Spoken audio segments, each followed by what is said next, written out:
반갑습니다. 돌집사TV입니다. 자, 오늘은 마지막 과목이죠. 화물 운송 종사 자격증 4과목 한번 풀어보도록 하겠습니다. 자, 오늘도 개념에 대한 이해를 위주로 말씀드릴 테니, 자, 이해하시면서 잘 집중해서 들어주시기 바랍니다. 자, 먼저 4과목 운송 서비스죠. 자, 고객의 욕구, 고객의 서비스, 이런 얘기들이 많이 나옵니다. 자, 근데 어떤 것들을 원하는지 사실은 우리는 고객의 입장이 되기도 많이 하기 때문에 이해하시는 게 그렇게 어렵지 않습니다. 자, 한번 읽어보도록 할게요. 자, 먼저 고객의 욕구입니다.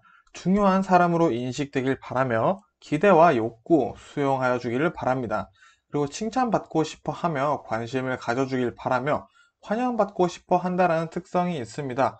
자, 이런 것들을 제가 넣은 이유는 이렇게까지 욕구가 있나 싶지만 이런 것들이 명시되어 있다는 거 한번 봐주셨으면 좋겠고요. 고객 서비스 종류에는 크게 네 가지가 있습니다. 첫 번째, 무형성. 무형성 말 그대로 보이지 않는 서비스 형태지만 고객이 받는 그 무언가의 느낌이라는 걸로 정의가 될 수 있겠고요.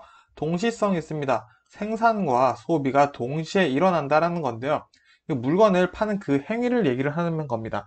물건을 팔기까지의 과정이 아니라 그 물건을 그 행위를 얘기를 하는 것이 이제 동시성에서 나타나고 있고요. 인간 주체 서비스가 있습니다. 이거는 물건을 팔면서 일하는 서비스입니다. 고객과 이제 판매자와의 대화, 이런 서비스 커뮤니케이션, 이런 것들이 이제 인간 주체에 포함이 되어 있고요.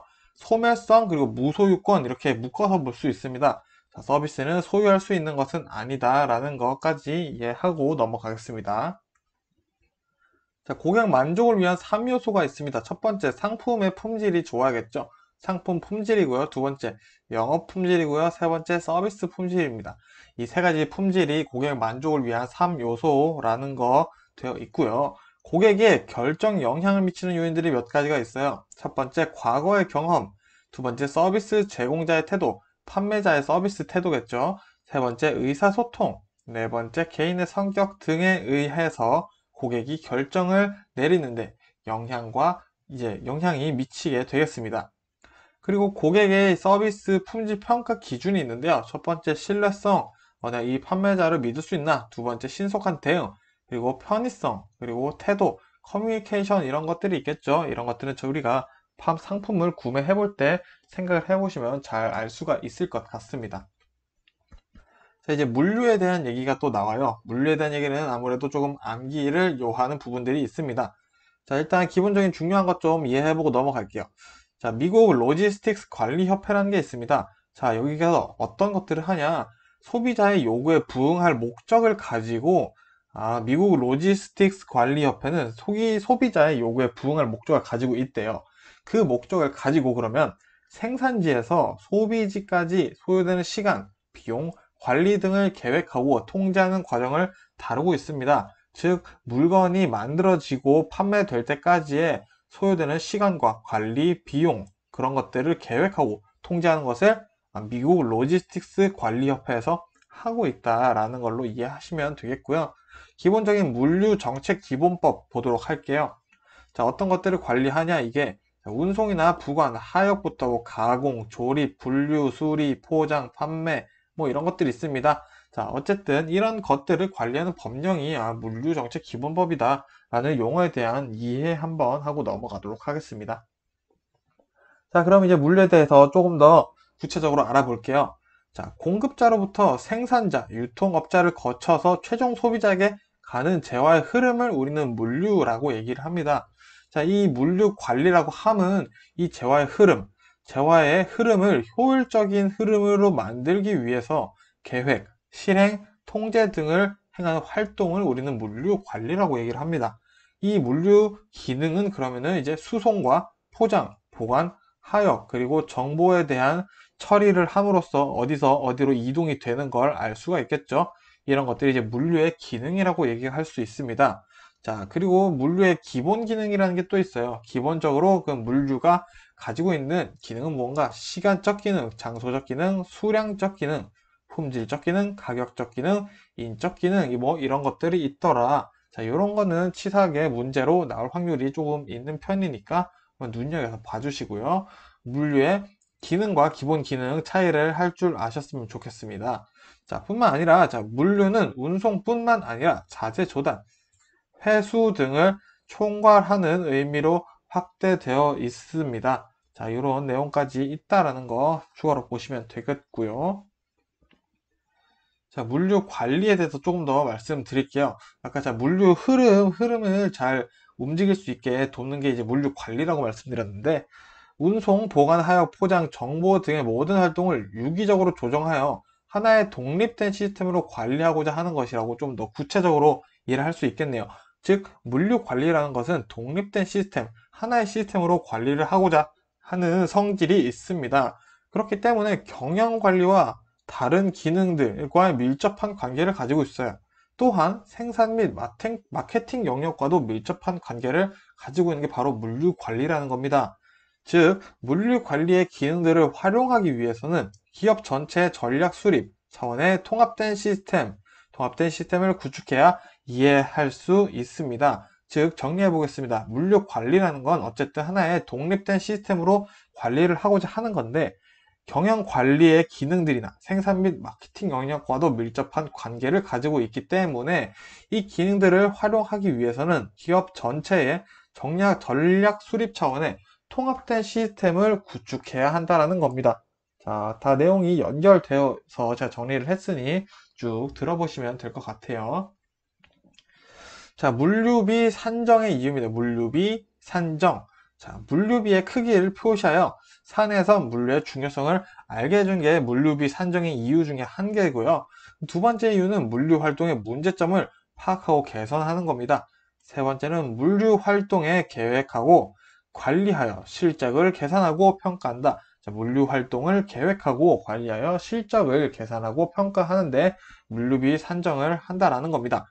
자, 그리고 생산과 판매 부문에 불합리한 물류 활동이 있는지 발견하기 위해서 물류비 산정을 하고 있다라는 개념 한번 머릿속으로 이해해 주시면 좋을 것 같아요. 자, 물류 서비스 기법에 대해서 말씀드리겠습니다. 기법들의 종류가 좀 많아요. 하지만 시험에 자주 나오고 있는 친구들이기 때문에 집중해서 한번 보도록 하겠습니다. 자, 먼저 공급망 관리입니다. 공급망 관리라고 하면 SCM이라고 부르는데요. 자, 시기적으로 1990년 이후에 등장했어요. 자, 그러면 SCM, 공급망 관리는 무엇을 하냐? 자, 구매 정보나 서비스 정보 흐름 등 모든 것을 관리하기 시작한 첫 번째 관리 서비스 기법이라고 이해하시면 됩니다. 자, 최종 고객의 욕구를 충족시키기 위해서 원료 공급자부터 최종 소비자에 이르기까지 공급망 내 기업들의 협력을 추구하는 공동 전략이다. 공급망 관리에 대한 개념이 어느 정도 이제 잡히실 거라고 생각합니다. 즉, 상호 협력이 필요하고요. 공급망 프로세스를 재구축하고 업무 협약하고 공동 전략을 짜는 것이 중요한 키워드다라는 게 공급망 관리입니다. 자, 즉 문제에서 공동 전략을 짜는 서비스 기법이다. 이런 식으로 나오거나 상호 협력이 필요하다라고 얘기하면은 SCM, 즉 공급망 관리를 선택할 줄 아셔야 된다라는 겁니다. 자, 그러면 전사적 품질 관리 TQC 볼게요. TQC라고 부릅니다. 전사적 품질 관리. 자, 품질 관리나 제품, 서비스를 만드는 모든 작업자에 포함된다는 게 중요합니다. 자, 모든 작업자가 품질의 책임을 나눠 가지는 것이 TQC입니다. TQC. 자, 품질 관리를 효율적으로 하기 위해서 모든 작업자가 품질의 책임을 나눠 가지는 거고요. 이것을 하기 위해서 물류를 정량화하고 물류 서비스의 문제점들을 파악하여 데이터 정량화가 중요하다. 즉, TQC에서 중요한 단어라고 꼽는다면 정량화입니다. 뭔가 정량화에 대한 개념이 나온다. 그럴 때 TQC를 선택하시면 되겠네요. 자, 서비스 기법도 중요하게 나옵니다. 제3자 물류라고 나와요. 제3자 물류는 상과목에서도 나옵니다. 3PL이라고 하죠. 3PL이라고도 하고요. 자, 기업이 사내에서 직접 수행하던 물류 업무를 외부 전문 물류 업체에게 아웃소싱, 외주라고 하죠. 외주를 준다라는 것. 여기서 포인트는 직접 수행하던 물류 업무 전부를 다 주는 건 아니에요. 물류 업무의 일부를 외주를 하는 겁니다. 그게 제3자 물류의 기본이고요. 이것을 하는 것, 전문 물류 업체와의 제휴를 통하는 것이죠. 제휴를 통해서 물류 시스템의 효율성을 올리려는 전략이 바로 제3자 물류 3PL이다 라고 보시면 됩니다. 자, 신속 대응 볼게요. QR입니다. QR코드의 그 QR은 아니지만 퀵의 의미는 똑같아요. 자, 신속 대응 QR입니다. 생산, 유통 기간의 단축, 재고 감소, 반품 감소의 효율화를 목표로 합니다. 즉, 목표의 성과를 소비자, 생산자, 그리고 유통업자까지 모두 돌려주는 기법이 신속 대응이에요. 자, 그러면 여기는 어떤 게 중요하냐? 소매업자, 제조업자, 소비자에게 각각 어떤 효과가 있는지 물어보는 문제가 나옵니다. 자, 신속 대응 QR을 했을 때 소매업자는 유지 비용이 절감되고요. 고객 서비스를 제고하고 상품 회전율을 증가할 수 있습니다. 그리고 신속 대응 QR을 했을 때 제조업자는 어느 정도의 수요가 예측이 가능하고요. 자산의 회전율이 상승합니다. 그리고 우리 같은 소비자는 상품이 다양해지니까 좋을 거고요. 품질이 상승될 거고 낮은 소비자 가격 획득을 할 수 있기 때문에 좋은 영향이 되겠죠. 자, 그리고 한 가지 더 봐야겠죠. 자, 효율적 고객 대응 ECR이라고 합니다. ECR. 자, 많이 헷갈리실 텐데 계속 들으시면 돼요. 효율적 고객 대응 ECR입니다. 자, 소비자 만족에 초점을 두고 공급망 관리의 효율성을 극대화한 것이 목표다. 자, 이거 어디서 많이 봤었죠? 잠시 뒤로 가볼게요. 자, 공급망 관리랑 비슷해 보입니다. 공급망 관리랑 비슷해 보이죠? 자, 하지만 뭐가 다른지 볼게요. 자, ECR은 제품의 생산부터 소매까지 한 프로세스, 한 단계로 보고 관련 기업의 협력을 추구하여 전체적인 효율을 올리려는 고객 대응 기법이다. 자, 마찬가지로 우리가 앞에 내용이랑 조금 헷갈리실 수가 있습니다. 여기서도 협력을 추구하고 있고요. 뭔가 공동체, 공급망 관리 이런 얘기가 나오지만 여기서 가장 중요한 포인트는 전체적인 효율을 올리기 위해서 고객을 대응하는 기법이다. 라는 이게 궁극적으로 좀 많이 달라요. 그렇기 때문에 이 프로세스 한 단계로 보는 게 아니라 아까 우리가 봤었죠.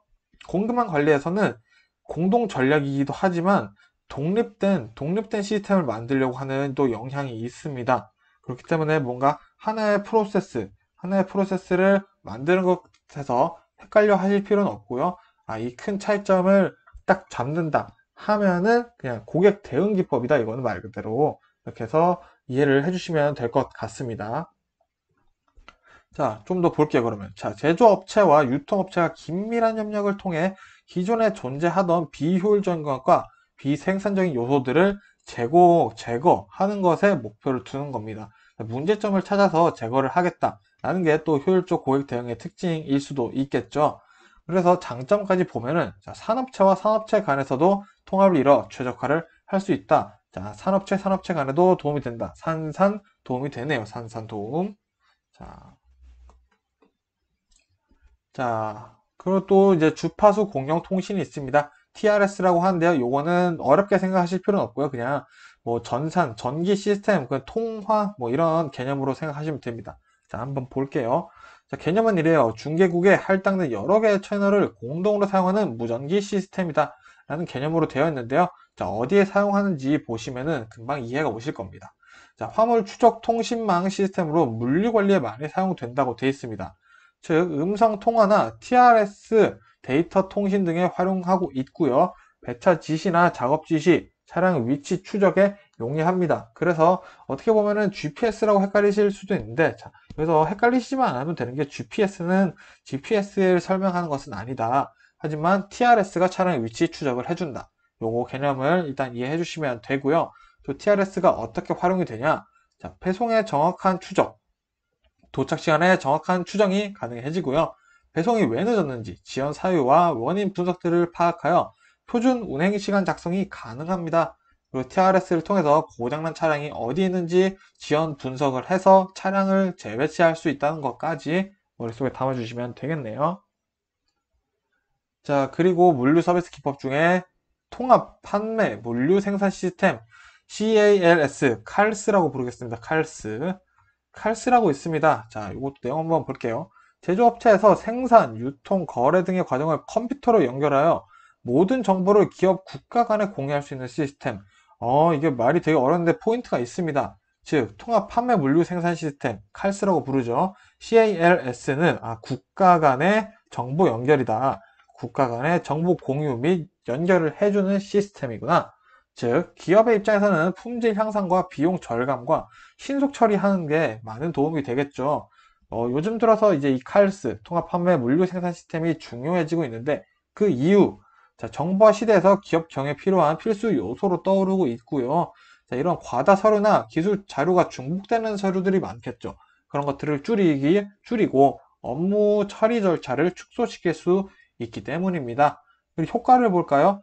자, 칼스의 효과는 비용이 절감되고요. 조직 간 정보가 공유돼서 신속한 정보 전달도 가능하죠. 그리고 제품 생산 시간 단축까지 연결이 되고 있다라는 거 봐주시면 되겠네요. 자, 그러면은 조금 더 중요한 내용들 한 번 더 보도록 하겠습니다. 자, 공급망 관리에 대해서 한번 볼게요. 공급망 관리에 대해서 아까 나왔었던 내용들이 있는데 한 번 더 살펴보겠습니다. 자, 맨 처음에 경영 정보 시스템은 1970년대에서 등장해서 유통, 수송, 보관만 중점을 뒀었어요. 근데 80년에서 90년대가 되면서 전사적 자원 관리가 등장합니다. 이때부터 제조, 구매, 주문 관리까지 중점을 두기 시작했고요. 오늘날 이르러서 공급망 관리가 많이 이루어지고 있죠. 1990년 이후부터 등장을 했고 구매 정보, 시스템 정보, 흐름 등 모든 것을 관리하기 시작한 것이 공급망 관리다 라는 개념, 이 순서 정도 머릿속에 담아주시면 좋을 것 같아요. 자, 그리고 물류 관리의 원칙입니다. 자, 물류 관리의 원칙은 나올 게 요거밖에 없어요. 7R 원칙, 3S, 1L 원칙, 그리고 3의 2, 요 세 가지밖에 없으니까 이제 보시면 되는데 그렇게 어렵진 않습니다. 일단 7R은 7개의 라이트, 좋은 것이라는 건데 이제 라이트, 좋은 품질, 좋은 정량이 뭐 잘 맞춘 양이라는 거죠. 정량, 적시, 적소, 인상, 가격, 상품이 모두 좋은 것을 7R이라고 하고요. 3L, 1L 원칙. 자, 스피디. 첫 번째 S는 스피디, 빠르게죠. 두 번째 S는 safely, 안전하게고요. 세 번째 S는 surely입니다. 확실하게. 그리고 low는 낮은 물류비. 이렇게 되겠습니다. 그래서 3S, 1L 뭐 이렇게 외워주시면 되겠습니다. 그리고 3의 이익이라는 게 있는데 그냥 기본적인 세 가지 이익이 있다라는 뜻이고요. 매출 증대, 그리고 원가 절감, 물류비 절감을 된다. 무엇을 했을 때? 물류 관리를 했을 때. 자, 이런 내용들이 있으니까 이거는 머릿속에 담아주시면 좋겠네요. 잠시 일시정지를 했다가 쓰셔도 좋을 것 같습니다. 자, 그러면 이제 기업 물류에 대해서 넘어가도록 하겠습니다. 자, 기업 물류의 목표는 뭐가 있냐? 기업이니까 아무래도 조금 다르겠죠. 자, 기업 물류의 목표는 물류 환경 분석, 물류 목표 달성, 그리고 물류 전략 수집 등을 위한 시스템 구축을 해야 한다라는 거네요. 자, 물류 네트워크 하에서 상품이 안정적이도록 물류 관리 기법을 또한 구축을 해야 되고요. 물류 작업을 위해 물류비 절감을 위한 노력을 해야겠죠. 아무래도 기업이니까 시스템 구축을 하고 물류 관리 기법을 구축하고 그리고 물류비 절감을 해야 기업의 이익이 증가된다라는 것을 목표로 하고 있습니다. 그래서 활동 범위를 보면은 이 기업 물류는 두 가지로 나뉩니다. 주된 활동과 보조 활동으로 나뉘는데요. 주된 활동으로는 대고객 서비스 수준, 수송, 재고 관리, 주문 처리 그대로 외우시면 되고요. 보조 활동으로는 자재 관리, 구매, 포장, 정보 관리, 보관, 판매 등을 하고 있으니 주된 활동과 보조 활동의 구분을 어느 정도 할 줄 아시면 좋을 것 같습니다. 자, 그럼 기업 전략, 기업의 전략과 기업의 물류 전략 한번 보도록 할게요. 자, 일단 기본적으로 기업은 이윤을 목표로 전략을 세우죠. 그래서 비전 수립까지 해야 됩니다. 미래, 앞으로 어떤 계획을 세워서 기업을 발전시킬지 전략까지 수립을 해야 되죠. 이를 위해서 소비자, 공급자, 경쟁사, 기업의 요소를 고려해야 한다는 겁니다. 첫 번째 소비자, 공급자, 세 번째 경쟁사, 네 번째 기업의 이 네 가지 요소를 고려를 해서 기업은 전략, 그리고 기업 물류 전략을 짜야 한다는 거죠.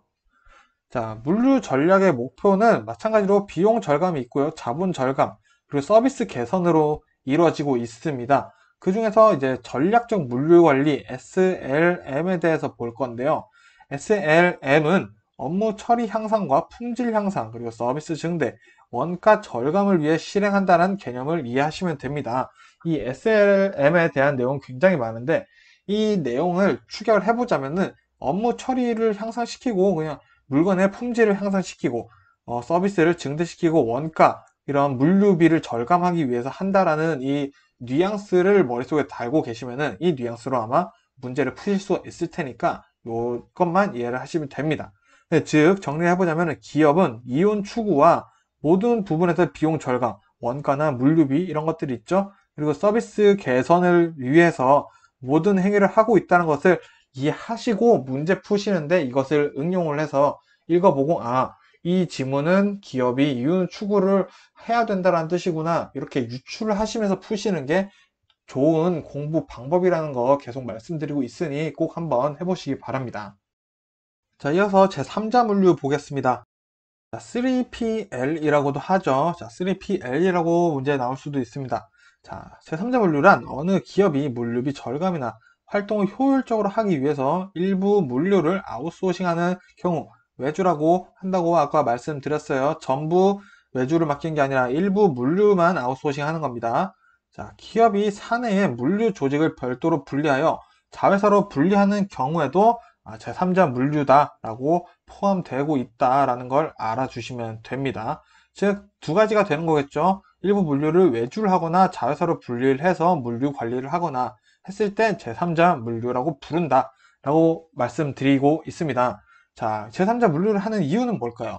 자, 첫 번째, 물류 효율에 한계가 오거나 물류 산업의 성장을 위해서 먼저 제3자 물류가 등장을 합니다. 자, 이런 제3자를 이용하여 물류를 진행하는 것이 요즘 확대되는 추세이기도 하기 때문에 제3자 물류를 많이 도입하고 있다라는 이유까지 머릿속에 꼭 담아주시면 좋고요.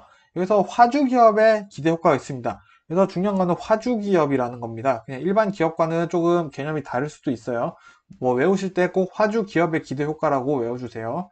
자, 화주기업의 제3자 물류를 했을 때 기대 효과는 여러 곳에 공급망을 구축할 수 있으며 고객 서비스를 위해 집중할 수 있겠죠. 자, 고정 투자비를 없앰으로 경기 변동, 물동량 변동에 대처할 수 있는 아주 좋은 물류 방법이다라는 거 머릿속에 담아주시면 좋을 것 같습니다. 자, 그럼 제4자 물류도 봐야겠죠. 자, 제4자 물류는 LLP라고도 합니다. 자, 제3자 물류보다 한층 더 업그레이드된 물류 방법인데요. 뭐가 추가되었냐? 제3자 물류 기능에 컨설팅 업무가 추가된 것이 LLP, 제4자 물류입니다. 자, 고객 서비스를 극도화하기 위해서 실행되는 경우가 많죠. 마찬가지로 제3자 물류처럼 공급망 확충이 더 용이하고 효율적이게 됩니다. 그래서 이 물류, 제4자 물류의 단계를 보시면은 재창조, 전환, 이행, 실행이 마지막이라는 거, 맨 처음에는 재창조를 한다라는 거, 요거 두 개 끝에만 외우셔도 됩니다. 그리고 이어서 좀 내용 보면은 제3자 물류랑 마찬가지로 아웃소싱을 함으로써 이제 공급망 확충과 공급망 활동 범위를 넓힐 수 있다는 것을 이해하고 있다면은 이제 제3자 물류와 4자 물류를 선택하는 문제는 금방 해결을 하실 거고요. 뭐 3자 물류와 4자 물류를 비교해서 뭐 말하는 문제가 나올 수도 있습니다. 그럴 때는 이제 뭐 컨설팅 업무가 추가된다는 이런 차이점, 그리고 제4자 물류의 진행별 단계, 이런 것들이 나올 가능성이 있으니 이런 거 같이 외워주시면 되겠네요. 자, 물류 시스템에서 한번 볼까요? 시스템. 자, 물류 시스템의 구성이 어떻게 되어 있는지 볼게요. 구성은 운송, 보관, 유통, 가공, 포장, 하역, 정보 관리 뭐 이런 것들로 이루어져 있습니다. 자, 비용과 서비스 수준의 사이에는 수학 체감 법칙이 작용돼요. 자, 이게 무슨 말이냐? 물류 서비스의 수준이 올라가면은 물류 비용도 올라가겠죠. 그렇기 때문에 비용과 서비스 수준 사이에는 수학 체감의 법칙이 작용된다. 자, 요게 어떤 식으로 문제 나올 수 있냐? 수학 체득의 법칙이 작용된다라고 나올 수 있어요. 그렇기 때문에 비용과 서비스 수준의 사이에는 수학 체감의 법칙이 작용된다라는 걸로 꼭 머릿속에 담아주시기 바랍니다. 자, 그리고 이어서 물류 시스템이란 말 그대로 시스템이죠. 시스템이므로 반복적인 기능이 가능해진다는 것을 말합니다. 즉, 기계적인 활동을 통해 각 부분이나 분야를 연결해 줄 수 있다는 장점도 있겠죠. 자, 이 물류 시스템의 목적은 3S L1 원칙을 기본적으로 하고 있습니다. 자, 기억나시죠? 빠른 운송, 스피드, 안전한 운송, 세이프, 정확한 운송, 슈얼, 그리고 모든 비용, 로우의 모든 비용의 절감을 목적으로 하고 있다라는 것까지 봐주시면 되겠습니다. 자, 그러면은 이제 조금 머리 식히면서 천천히 볼게요. 자, 운송이란 장소적 효용을 창출하기 위해서 하는 거고, 재화이동이란 뭐 장소적이나 공간적 이런 곳들에서 이동을 하는 게 운송이죠. 자, 그리고 마케팅상 물류 시스템의 합리화를 하기 위해서 우리는 이런 것들 외워주면 되겠죠. 자, 그리고 시간적 효용이 운송의 의의다라는 게 있고요. 자, 운송 합리화 방안 이런 것도 한번 머릿속에 4가지 담아 볼게요. 자, 적시적기의 운송과 딱딱 맞는 시간과 장소에 딱 맞는 운송과 운송비 부담을 완화할 수 있고요. 물류기기 개선 및 정보 시스템을 정비할 수 있고요. 최단 운송 경로를 찾고 최종 운송 수단을 개발한다 라는 게 제 운송의 합리화가 좋겠죠. 그리고 실차율 향상을 위한 공차율 최소한 방안을 찾는 것도 운송 합리화다. 자, 실차율, 공차율에 대한 개념은 뭐 모르실 수도 있는 분들을 위해서 하나 설명드리자면은 이제 뭐 서울로 가야 되는 부산에서 서울로 가야 되는 트럭이 있는데 서울에 물건 갖다 주고 오니까 다시 부산으로 와야 되잖아요. 근데 서울에서 그냥 내려오기 뭐하니까 이제 서울에서 부산으로 가야 되는 물건을 좀 들고 온다. 이런 것들이 이제 왕복 차율을 채우는 건데 이런 그냥 서울에서 부산으로 내려오지 않게 하기 위해서 이제 실차율 향상을 위해서 공차율 최소한으로 한다. 이런 뜻입니다. 쉽게 말씀드리면 부산에 물건 놓고 부산에서 서울 가서 물건 놓고 서울에서 그냥 돌아오는 게 이제 그 차를 실차, 공차라고 얘기를 하죠. 그거를 줄이겠다라는 거예요. 자, 그럼 이제 수배송 시스템 목표 한번 보겠습니다. 꽤나 중요한 부분이니까 다시 한번 집중하겠습니다. 자, 수배송이라 하면 일단 수송 배송 시스템을 묶어서 얘기를 하는 건데요. 자, 물류비를 절감하고 물류 서비스를 개선하고 업계를 표준하고 시스템을 해서 이제 개선할 점을 금방금방 찾아내겠다라는 겁니다. 이 수배송 시스템을 이제 설계를 해야겠죠. 그럼 이제 이 시스템을 설계를 하려면 이제 경제적인 측면과 안전적인 측면, 서비스적인 측면, 그리고 사회적으로 무리가 없는지 이런 것들을 다 고려를 하면서 수송, 배송 시스템, 수배송 시스템을 설계를 해야 된다라는 내용도 있고요. 자, 수배송 시스템의 효율화 방안을 한번 찾아보겠습니다. 일단은 리드 타임을 줄이는 게 중요합니다. 자, 리드 타임이라고 하면 고객이 주문했을 때부터 납품까지의 시간을 우리는 리드 타임이라고 부르거든요. 이 리드 타임을 줄이게 된다면 더 많은 수배송이 가능하겠죠. 그렇게 하고 이제 적재율도 상승을 해야 됩니다. 즉 편도 운송과 중복 운송을 줄여야 합니다. 이 뜻이 뭐냐? 공차율과 실차율을 아까 줄여야 된다고 했죠. 그런 내용과 똑같은 거고요. 이렇게 하면은 당연히 차량 회전율이 상승해서 더 많은 수배송이 가능하겠죠.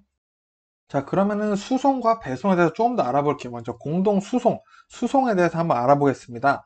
수송의 장점은 물류 시설 및 인원의 축소가 가능하다라는 거고요. 발송 작업이 간소화되고 영업용 트럭의 이용 증대, 입출하 활동 계획화, 운임 요금의 적정화, 그리고 여러 운송 업체 간의 복잡한 거래 교섭의 감소, 그리고 소량 부정기 화물도 공동 수송이 가능하다. 이렇게 되어 있습니다. 자, 단점, 공동수송의 단점 볼게요. 자, 기업 비밀 누출이 우려될 수 있겠죠. 다 같이 모여서 하다 보니까. 자, 그리고 영업 부문이 반대하게 됩니다. 그리고 서비스 차별화에 대한 한계가 있고요. 서비스 수준의 저하가 될 수 있고요. 수화주와의 의사소통이 부족하고 상품 특성을 살린 판매 전략에 제약이 있다라는 게 바로 공동수송의 단점입니다. 자, 이게 너무 많지만 다 외우실 필요는 없고요. 눈으로 계속 보시면서 또 들으시면서 하다 보면은 머릿속에 자연스럽게 들어올 거니까 굳이 열심히 펜을 잡고 외우실 필요는 없습니다. 자, 공동 배송도 한번 볼게요. 마찬가지로 부담 가지고 보실 필요는 없고요. 한번 쭉 들어보신다 생각하세요. 자, 공동 배송의 장점, 수송 효율이 향상합니다. 이 수송 효율이란 이제 적재 효율이랑 회전율이 상승하는 걸 얘기를 하는 거고요. 자, 소량 화물 혼적으로 규모의 경제 효과를 가져오고 차량과 기사의 효율적 활용이 가능합니다. 그리고 안정된 수송 시장이 확보 가능하고 네트워크의 경제 효과가 있고 교통 혼잡이 완화되고 환경 오염같이 방지된다는 장점이 있지만 공동배송의 단점을 보면 외부 운송업체의 운임 덤핑에 대처 곤란하다라는 단점이 있고요. 배송 순서의 조절이 조금 어렵습니다. 그리고 출하 시간에 집중을 해야 되고 물량 파악이 어렵다고 하네요. 그리고 제조업체의 산재에 따른 문제도 발생하고 또 종업원 교육, 훈련 시간 및 경비가 새롭게 소요가 되고 있다라는 공동배송의 단점이 있으니 한번 드러나 주시면 좋을 것 같습니다. 자, 물류 정보의 분류 항목 한번 간단히 보고 넘어갈게요. 자, 물류 정보를 분류를 하는 항목은 5개가 있는데 이제 수주 정보, 재고 정보, 생산 정보, 혹은 매입 지시 정보라고도 하고요. 그리고 출하 정보, 그리고 물류 관리 정보, 뭐 이렇게 5개가 있다고 하니 이것도 나중에 시간 나시면은 외워주시면 좋겠네요. 자, 그러면 트럭 수송의 장점과 단점 보겠습니다. 트럭 수송이 정리를 하다 보니까 좀 자주 나오겠다 싶더라고요. 자, 트럭 수송의 먼저 장점. 중간 하악이 필요 없어서 포장이 간소화됩니다. 그리고 다른 수송기관과 연동할 필요 없어서 그냥 쭉 한 방에 가면 돼서 편하죠. 단점이 수송 단위가 좀 적고 연료비랑 인건비가 조금 비교적 높은 편이에요. 그리고 또 아시겠지만 진동이나 소음, 뭐 광학, 스모그 등에 대한 공해 문제가 아무래도 좀 트럭이 좀 많죠. 가솔린 소비로 인한 자원, 에너지, 환경 문제점이 발생하고 있다라는 단점이 있습니다. 자, 그럼 사업용 운송의 장단점도 한번 볼게요. 자, 사업용 운송의 장점은 일단 수송비가 저렴해요. 융통성이 높습니다. 수송 능력이 높고 변동비 처리가 가능하고요. 설비 투자, 인적 투자가 불필요하죠. 이미 다 갖춰져 있을 테니까요. 자, 그리고 물동량 변동에 대응한 안전수송이 가능한 게 바로 사업용 운송의 장점입니다. 하지만 사업용 운송의 단점은 기동성이 낮고 관리 기능이 좀 저해됩니다. 그리고 마케팅 사고가 희박하고 시스템 구축이 잘 안 되어 있는 편이에요, 오히려. 그리고 운임의 안정성이 떨어진다라는 것도 사업용 운송의 단점이니 머릿속에 담아주시면 좋겠습니다. 자, 그리고 자가용 운송 장점, 단점 봐야겠죠? 자, 자가용 운송의 장점은 일단 기동성이 높죠. 그리고 안정적인 공급이 가능합니다. 1대1로 맡아서 하는 경우가 많기 때문이죠. 그래서 신뢰성이 확보되고 상거래에 기여를 하고 있습니다. 그리고 시스템이 일관적이기 때문에 위험 요소, 리스크가 낮다라는 표현을 하고 있어요. 그래서 이 리스크가 낮다라는 표현 같이 봐주시고요. 자가용 운송의 단점 보시면은 인적 자본의 투자가 필요하죠. 사실 개인이 하다 보니까 부족한 게 많습니다. 그리고 사용하는 차량에 따른 운송의 한계가 있습니다. 아무래도 뭐 무거운 거를 들려고 하는데 개인이 가지고 있는 차는 많이는 없겠죠. 많이 있다 해도 그죠? 그래서 수송량 변동에 대응하기가 쉽지가 않다라는 게 자가용 운송의 단점이겠죠. 자, 끝으로 트럭 운송 발전 방향 한번 보고 마무리해 보도록 하겠습니다. 자, 트럭 운송이 앞으로 어떻게 발전해야 되냐? 일단 고효율화, 조금 더 효율화가 필요하죠. 그리고 왕복 실차율, 공차율을 일단은 줄인다는 게 일단 왕복 실차율을 높인다라는 말이 똑같은 말이고요. 이제 트레일러 수송과 도킹 시스템화를 해야 된다라고 되어 있습니다. 자, 이게 무슨 말이냐? 대규모 수송과 양방향에서 오는 차량끼리 중간 지점에서 만나는 게 도킹 시스템이라고 얘기를 합니다. 그런 도킹 시스템을 하거나 이런 차량 관리, 노무 관리를 철저히 하는 것을 이제 트레일러 수송과 도킹 시스템화라고 합니다. 즉, 뭐 부산에서 서울에서 이렇게 차량이 있으면은 뭐 대전쯤에서 만나가지고 관리나 뭐 노무 관리 이런 거 좀 한번 합시다. 라는 것을 이제 앞으로 트럭 운송할 때 발전해야 된다. 이런 얘기를 하고 있는 거고요. 또 바꿔 태우기 수송과 이어 타기 수송을 해야 된다라고 얘기를 합니다. 자, 여기서 중간에서 트럭의 바디를 바꾸거나 중간에서 운전자만 교체를 하는 것이 이제 바꿔 태우기 수송과 이어 타기 수송이죠. 자, 운전자만 바꾸는 거는 이어 타기 수송이 될 거고요. 바꿔 태우기는 트럭의 바디만 바꾸는 것을 바꿔 태우기라고 얘기를 합니다. 이렇게 했을 때 트럭 운송이 뭐 더 발전될 것이다. 이렇게 발전해야 한다라는 얘기들이 있어요. 그리고 컨테이너 및 펠렛 혹은 팔렛 이렇게 얘기도 하죠. 컨테이너 및 팔레트 수송의 강화, 그리고 집배 수송용차의 개발과 이용도 트럭 운송의 발전 방향이다. 그리고 트럭 터미널이 많이 부족하기 때문에 트럭 터미널도 발전할 필요가 있다라고 되어 있습니다. 자, 이렇게 해서 제가 일단은 중요하다라고 생각하는 부분들을 다 정리를 한번 해봤고요. 제가 말씀 안 드린 내용이 당연히 더 많습니다. 하지만 제 기준에서 그런 부분들은 실수하지 않고 상식적인 선에서 문제를 찬찬히 잘 읽어보시면 충분히 푸실 수 있는 문제니까 절대 쉽게 보셔서는 안 되시고요. 대신 정독하시면 풀 수 있다라는 본인에 대한 자신감과 확신을 꼭 가지고 시험을 보셨으면 좋겠고요. 그리고 이 시험 같은 경우에는 난이도가 정말 뒤죽박죽이에요. 그렇기 때문에 내가 뭐 불합격해서 50점대가 나왔다 해서 절대 슬퍼하실 필요가 없고 바로 시험 보시면은 아마 합격을 하실 겁니다. 그렇기 때문에 너무 좌절감을 가지실 필요가 없고요. 요번에 시험 봤는데 공부한 내용이 안 나왔다. 그러면은 다음에 나올 거니까 너무 걱정하실 필요 없습니다.